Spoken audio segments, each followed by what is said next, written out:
Recently, the U.S. Department of Justice announced the largest international drug trafficking bust in U.S. history. On September 3rd, 29 defendants, including 22 Chinese nationals, 4 Chinese pharmaceutical companies, and 3 U.S. citizens, were indicted by a federal grand jury in Dayton, Ohio. Their large-scale conspiracy involved enough fentanyl to kill 70 million Americans. But what's most shocking is that these individuals weren't street dealers or smugglers. Instead, they were seemingly legitimate Chinese companies.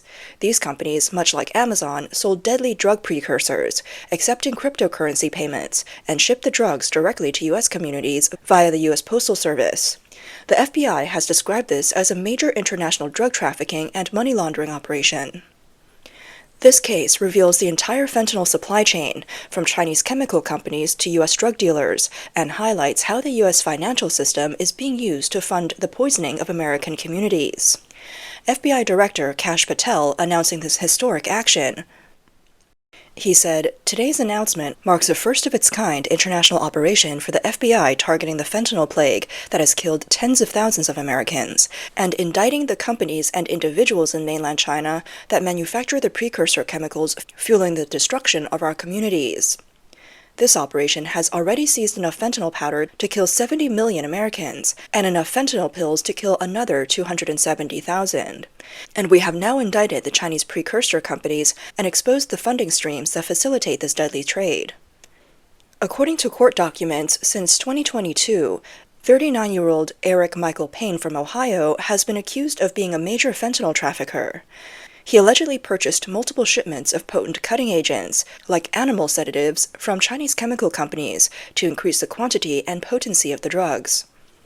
Payne's housemates, 24-year-old Orion Treson Rayford and 39-year-old Ciandra Byrne Davis from Georgia, are also charged with helping transfer over $70,000 in cryptocurrency to Chinese nationals since 2022, and storing illegal substances at their home. This is the first such operation targeting Chinese fentanyl precursor suppliers. FBI Director Patel stated that local drug dealers teamed up with Chinese chemical companies, flooding the streets with deadly drugs. The FBI has named this operation Operation Boxcutter. The Chinese companies involved weren't operating in dark alleys. They disguised themselves as legitimate pharmaceutical companies. They had professional websites and customer service departments, but instead of selling medicine, they were selling death. When Patel revealed the amount of drugs seized in this operation, the numbers were almost unbelievable. Around 139 kilograms of fentanyl powder, enough to kill 70 million Americans. To put it in perspective, Ohio has a population of about 12 million. The amount of drugs could have killed everyone in Ohio 5 times. And the fentanyl powder was just part of the smuggled drugs. The remaining fentanyl pills alone could kill another 270,000 people. Special Agent Elena Itarola said, "These drug dealers were using these substances as cutting agents to increase the potency and yield of fentanyl being distributed in the U.S. These animal sedatives weren't just fillers. They were specifically designed to make fentanyl even deadlier and more addictive. These agents are 200 times stronger than morphine, and could ultimately turn into more than 150 kilograms of fentanyl street mixtures. There were 3 Americans involved in this international conspiracy, acting as agents of the Chinese Communist Party, and turning communities in Ohio into distribution hubs for Chinese-supplied lethal drugs." How did they operate? Investigators say Eric Michael Payne from Tip City, Ohio, had been purchasing illegal cutting agents from Chinese companies. He would then mix these agents with fentanyl to increase the drug's yield, flooding the streets with more legal substances and bringing larger profits to these drug dealers. These Chinese companies provided detailed instructions on how to use their products to maximize fentanyl's potency and yield, showing the complex nature of this case. The fentanyl was being shipped through legitimate services, entering through the U.S. Postal Service and other agencies. These transport services had no idea they were handling illegal substances or their deadly purpose. The Chinese companies involved were shameless, using the Postal Service to ship these deadly chemicals, disguised as legitimate pharmaceuticals. The American postal system was being used to deliver raw materials for mass murder. According to the indictment, 4 Chinese companies posing as legitimate pharmaceutical enterprises are under investigation. These companies are accused of intentionally marketing and distributing dilutants to U.S. drug traffickers since 2022. They operated with professional marketing materials, detailed product catalogs, and customer support. Their operations were just like any other international business, except their products were designed to kill Americans. The Chinese companies involved in this case include Guangzhou Tengyue Chemical Company, Guangzhou Wanjiang Biotechnology Company, Hebei Hongjun New Material Technology Company, and Hebei Fei Lai Mi Technology Company. In parallel with the indictment, the U.S. Department of the Treasury's Office of Foreign Assets Control, OFAC, announced sanctions and two company representatives, Huang Zhanpeng and Huang Xiaojun. Although Guangzhou Tengyue and Huang Xiaojun were already indicted in Florida in October 2024, the company continued to operate and sold dangerous chemicals to U.S. buyers in early 2025. Huang Zhanpeng was confirmed as the company's executive director and legal representative. The Treasury Department noted that in addition to selling fentanyl-type drugs, the company also shipped high-risk chemicals to the U.S., including ketamine, commonly known as trans, nitazines, and medetomidine. When these substances are mixed with fentanyl, they significantly increase the risk of fatal overdose and restrict their victims' response to emergency drugs like Narcan. Under the sanctions, all assets of Guangzhou Tengyue and its representatives in the U.S. will be frozen. U.S. citizens and businesses are prohibited from engaging in transactions with them. The Treasury Department warned that individuals or institutions, whether in the U.S. or abroad, who violate these sanctions could face severe civil or criminal penalties. The financial operations of these Chinese companies are tied to a much larger issue that is difficult for Americans to understand, making the case highly complex. These companies not only sell deadly chemicals, but also use the U.S. financial system to implement money laundering schemes involving cryptocurrency.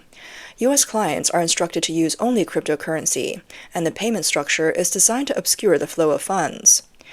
According to a recent report from the U.S. Treasury Department, in the past 5 years, $300 billion in funds flowed into the U.S. financial system through a Chinese money laundering network connected to Mexican drug cartels. What we see in the Ohio case is actually part of a much larger alliance between Mexican drug cartels and Chinese criminal networks. This issue is baffling but extremely important. Mexico has its own laws and domestic regulations that prevent drug cartels from depositing large amounts of U.S. dollars into Mexican banks. This regulation hinders the cartel's ability to move U.S. dollars through Mexico's financial system, forcing them to seek help from professional money launderers operating in the U.S. In China, strict foreign exchange controls limit the amount of foreign currency Chinese citizens can buy each year, and they're prohibited from directly transferring renminbi overseas without prior approval. This has created a strong demand for U.S. dollars outside official channels. As a result, Chinese citizens need U.S. dollars, and drug cartels are actively seeking money laundering methods. The combination of these factors has given rise to this criminal alliance, and money mules emerged as part of the scheme. The drug cartels first sell U.S. dollars to Chinese money laundering networks, which then sell these dollars to Chinese citizens attempting to circumvent China's foreign exchange controls. The Chinese money laundering network consists of Chinese nationals living in the U.S. and abroad. They often recruit members of the overseas Chinese community to act as cash couriers, money mules, or intermediaries.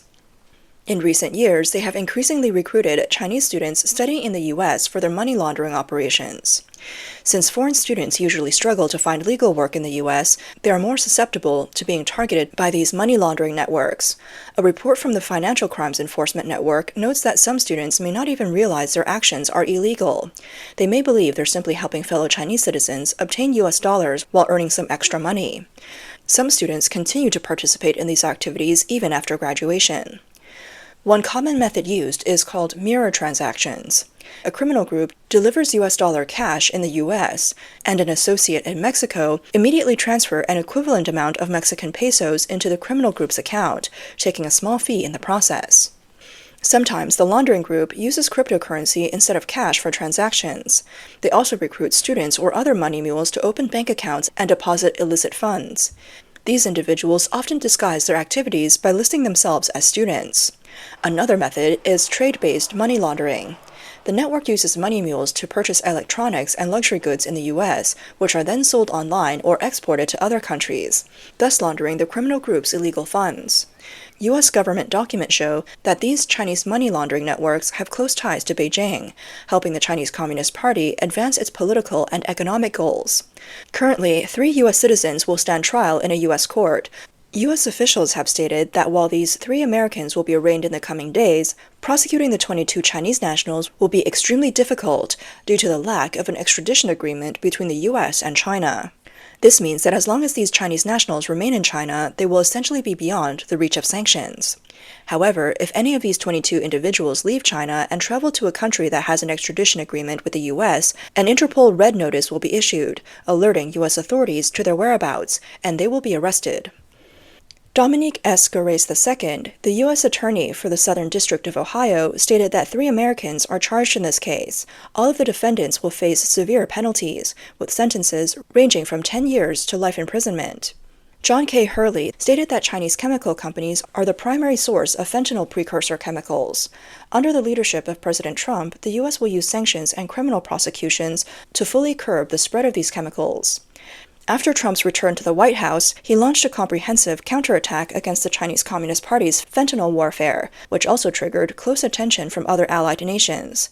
In June this year, Japanese media reported that an organization smuggling fentanyl from China to the U.S. had established a base in Japan.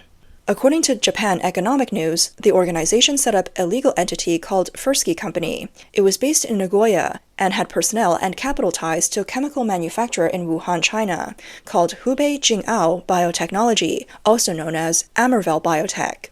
U.S. court documents show that a figure known as the Japanese boss invested in Amervel. This individual is suspected to be Chinese, claiming on social media to live in Okinawa Prefecture. He was also listed as the representative director of Fursky. On August 22nd, the U.S. Southern District Federal Court in New York tried Chen Yiyi, a sales manager at Amervel Biotech. The court sentenced her to 15 years in prison. She was accused of being involved in large-scale illegal shipments of fentanyl precursor chemicals to the U.S. and repeatedly giving false testimony during her trial. The prosecution had requested an 18-year sentence for Chen Yiyi, while the defense suggested just 30 months to allow her to return to China sooner. After consideration, the judge ultimately sentenced her to 15 years in prison. Reports stated that 2 mysterious Chinese individuals were present in the courtroom, claiming to be friends of the defendant, but they were taking notes during the trial. They were also present during jury selection at the beginning of the trial. Earlier, foreign media reported that Chinese consulate personnel had attended the trial and attempted to request a meeting with the defendant. In 2023, the owner of Amervel, Wang Qingzhou, along with Chen Yiyi, were indicted and extradited to the U.S. for trafficking fentanyl precursors, marking the beginning of the U.S. campaign to tackle the fentanyl supply chain. Court documents show that since 2022, Chen Yiyi and company owner Wang Qingzhou had set up a website and cross-border logistics network to distribute large amounts of fentanyl precursor materials to American and Mexican distributors. Chen was responsible for registering the website, promoting it, and translating for customer interactions. She also repeatedly promised undercover agents that she would provide 100% discreet packaging. In early 2023, Wang and Chen believed they had encountered new customers from a Mexican drug cartel, but this so-called new customer was actually an undercover agent from the U.S. Drug Enforcement Administration. In just 3 months, they sold over 200 kilograms of precursors and shipped them to California. These precursors were enough to produce 50 to 55 kilograms of fentanyl. The prosecution stated that if the final product had hit the market, it could have led to the deaths of about 25 million people. During transportation, the goods were disguised as dog food, nuts, or motor oil. The prosecution pointed out that Wang and Chen, during their sentencing statements, neither acknowledged the severity of their crimes nor showed any remorse. Instead, they argued they were innocent or simply unlucky. Americans are gradually realizing that these criminals are not street-level drug dealers, but part of an international criminal syndicate from China. While the 22 Chinese nationals may never stand trial in the U.S., their criminal network has been exposed and dismantled.